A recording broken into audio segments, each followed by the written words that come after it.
Hey everyone, welcome back. Today I've actually decided to give you a cargo aircraft. So I don't know if you've noticed, but I've been doing wide-body aircraft on Wednesdays and narrow-body on Saturdays. I wanted to change it so that I did wide-bodies on Saturdays and narrow-bodies on Wednesdays. So although this is following the video on the Cathay, I decided because it's a cargo aircraft, it would make the most sense to do this as my first Saturday wide body. Anyway, so from now on, it's going to be on Saturdays. I'll give you videos of wide bodies. Most of them will be passenger aircraft. This is going to be my only cargo aircraft for a while, but I figured it's a 747. It looks good as a cargo aircraft, and you know, it was its secondary purpose initially. I don't know. There's a bit of confusion over the whole matter, but when the 747 was first designed, it was designed in parallel. Well, it was designed at around the same time the Concorde was designed, and everyone sort of expected that supersonic aviation would become the future of aviation. You know, the Concorde was being produced, the Boeing supersonic project was being produced, the Tupolev Tu-144 was still being produced. So all of these aircrafts were sort of in development, and it was expected that the 747 would later go on to become a cargo aircraft, hence its very specific design and very recognizable design, iconic even. The hump was meant to accommodate crew, and the flight deck was put up above so that the nose section could lift up like this. It was to make it easier to load cargo onto the aircraft, and initially it was only meant for crew. Although, of course, that changed later on. Pan Am decided that it would be a good idea to use it as a lounge, and it's now used as just passenger area. So that's why it's designed the way it is. It was actually sort of funny. It's quite a fast aircraft. It cruises at 0.9 something Mach, which is quite fast. Surprisingly, I think even like the 777 is 0.86. So it's one of the faster commercial aircraft, and it's a 4-engine, obviously. So it's not very economical, and it's not as sought after as it once was. But it's being bought up a lot by cargo cargo companies now. UPS put in a large order, and they've pretty much saved the 747-8 project, because, you know, only 3 airlines commercially operate it. It's mostly a cargo aircraft, actually.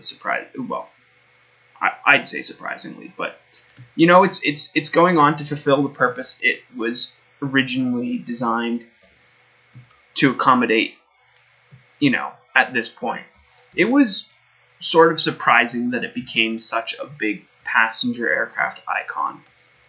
Anyway, that's enough about the beginnings of the 747. We'll go and look around this. I've done UPS livery because they are, they're a fairly large operator of the 747-8, I believe, and I thought it was appropriate, considering they've pretty much saved the 747-8 program.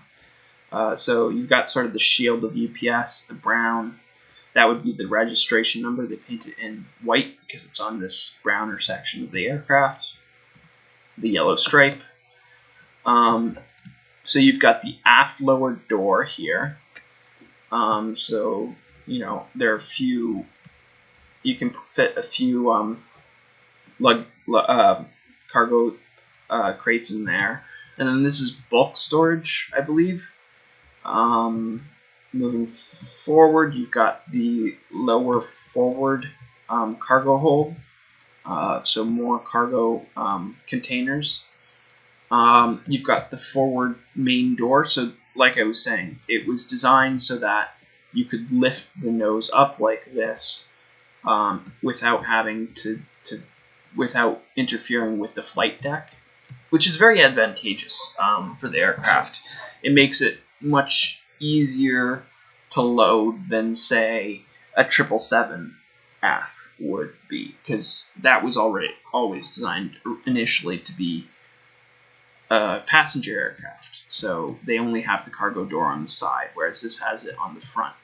It can take somewhat irregular loads, and it makes it much easier to load in the end. Here you've got the door for the cabin crew. You've got another emergency exit up here. You've got the second main cargo door.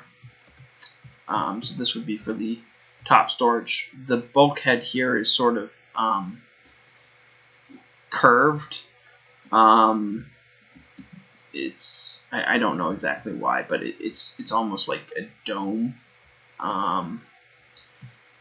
So yeah, that's pretty much the exterior. Here you can see it pretty much ready for cargo loading. And so the landing gear is down. Standard 747 landing gear set. Four main gear with 4 wheels on each, and you've got 2 nose gear. 4 engines. These are the GE engines. They're actually quite small in diameter. They're 2.6, so I just made it, because this is 2:1 scale, I've just made it 5 wide. And this is it in flight.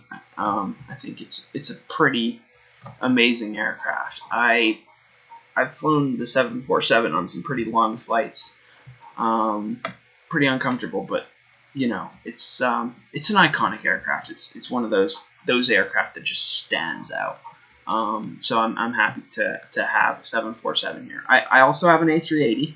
I think that's a very impressive aircraft, just by the sheer fact of its existence. But I think the 747 it's a pretty aircraft, and it's very iconic. It's been around since the late 60s, early 70s, 68, 69, I believe it was designed. While Boeing were building their Everett plant. So I suppose, without further ado, it's pretty much time to go inside. I suppose I'll go inside this one, because we can look out of the flight deck on this one at least. Going inside, just next to the door on the main cargo level is sort of a ladder up to the crew compartment. Up here you've got 6 crew seats, and they're leather seats, and they're sort of like business class seats, essentially the equivalent of. You've got a lavatory here and another lavatory here, a small galley so that they can prepare themselves food. They've got an emergency exit here, and there would be a fire extinguisher up here too. You've got 2 jump seats and 2 pilot and a co-pilot seat over here. So if you're I guess deadheading, or if you're not flying the aircraft, you might catch a ride to wherever you're going to fly the aircraft. These are crew rest compartments for the secondary flight crew. There's a bit of information on it. It's sort of hard to come by though. So this would be a bunk, and there's a seat in here. I don't know if this is only on the captain's side, but there's a door into like a bulk storage area back here. And I just put one on each side to be symmetrical, but I don't know if it's only on the captain's side, in which case that might be inappropriate. I've also put it on the co-pilot side. I've made the button sort of do double duty. It opens the door, but it's actually supposed to be a phone. They have like a wall-mounted phone there on the 747-8. that's pretty much it. There's not too much to it. You know, it's got the Boeing yokes because it's a Boeing aircraft, and they use yokes rather than side sticks. Though it is still fly-by-wire, I believe. And you only have 2 flight crew. They got rid of the 3rd flight crew for the Dash 400F, and so the Dash 8 doesn't have it. Yeah, that's pretty much it. There's not too much to it. That's why I decided to do this aircraft. I thought it would be a good wide body to come out with, and I really wanted to show you guys my 747 because it's an important aircraft, I believe, to have, really. So with that aside, I think, depending on how I'm going for time, I'm going to give you a small bonus. So I've been working on some stuff regarding... Oh, wrong world. Sorry. I've been working on some stuff regarding my airport, and I guess I'll show you the gates that I have completed. So this would be for a domestic-sized terminal. This accommodates just narrow-body aircraft. I've done a small gate with just the one jetway, and you can see it here connected up to a Swiss A220 or Bombardier C. I guess this is the 300 variant, I think. Yeah, so it's just a simple gate. Go inside, show you what it's like. You got a little control area, and there's the metal gate, and open and close, and just connects up to the aircraft like that. Just a small gate, you know, simple stuff. And then over here it splits up, so you got the passengers getting on the aircraft and via this ramp, and then you got the passengers getting off the aircraft. And there would be like an elevator somewhere around here so that it can accommodate disabled passengers as well. And then this is also a narrow body gate. This is for aircraft that could take 2 jetways. So this would actually more be used for, say, a Boeing 757-300, I guess. But I've just thrown the A321neo on here. This is a Lufthansa one in the old Lufthansa livery. I haven't really updated that aircraft as of yet. Same gate, pretty much. The only difference is there is a gate here also, as well as here.